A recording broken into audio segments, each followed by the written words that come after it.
Okay, hello, my name's Ethan, and this is an update on my condition. I was diagnosed 8 years ago with prostate cancer and metastatic prostate cancer at the time of diagnosis, which is the worst type, it's the most aggressive. And I only realized I had anything when I slowly stopped being able to urinate until it stopped altogether, not even a drop. I went to the hospital, and that's when they put a catheter.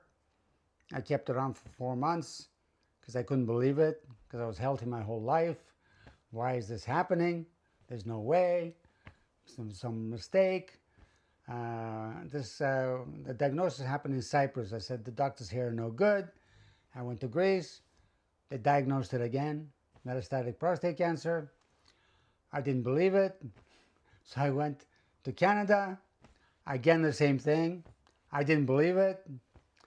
Anyhow, finally, I accepted a emergency medicine ADT, which is androgen deprivation therapy. So I was talking to the doctor. I said, "So what's the prognosis, doc? How long do I have to live?" Because I didn't want to live like this. And honestly, I was planning my demise. I was planning to, leave, commit suicide, or go out, take a little boat and go out in the big ocean, or jump off a cliff, or or swim out to sea, something like that, or into the forest, the rainforest. That was my plan. I was actually planning it. Because rarely do you have a chance to plan your death because you don't know where it's going to come. But if you have something like this, you know it's coming, and it's something that I can't live with, then hey, I have full rights to do what I want with my life, what's left of it, and I don't care what anybody thinks. This is it's something that's very personal, and I believe everybody has to make their own decisions. So the doctor says, well, we'll give you androgen deprivation therapy, and that will slow it down. But eventually, that's going to stop working because the cancer cells will find a way to make their own testosterone. I said, what? They'll make their own testosterone? Yeah, they make it out of the cholesterol in the cells. And I said, so can I remove the cholesterol? He said, no, you can't remove the cholesterol. You need cholesterol in your body.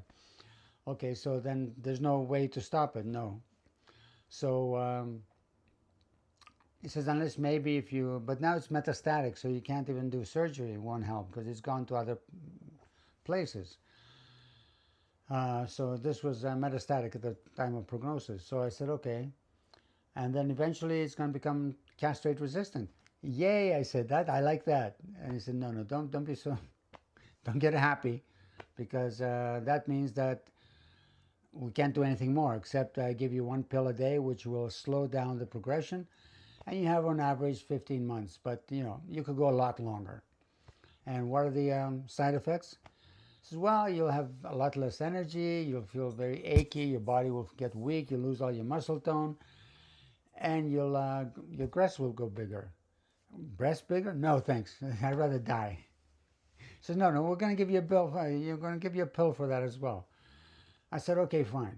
So 2 years ago, it became castrate resistant. So that's the report. That's where I am now. But I still have energy. The sex thing's still not happening. But everything else is kind of okay, except the muscles are still can't build much muscle because it just keeps the pills just make it into water and you piss it away basically. But I feel a lot of energy because I use high phenolic olive oil, which is high in these micro constituents called active biophenols like oleacanthal, oleacin, lixioside-aglycone, and oleuropenaglycone, which are proven to be very effective in maintaining the energy and even killing cancer cells as well in petri dish and in some limited human trials. So, like mine. So, I'm still smiling and still living because life is beautiful. Stay tuned. I'm telling my story. I'm videotaping all the stories from my life, so there's a record of me having been here on this planet and what happened, because it's an extraordinary story, and I'm not just being prideful or egoistical. It's an extraordinary story that I lived, and I'll tell you how I did it in the book when I write it. But in these videos, you'll hear the actual stories. and you'll understand why I'm smiling. Thank you, and for listening. You subscribe, like it, spread the message. Life is good.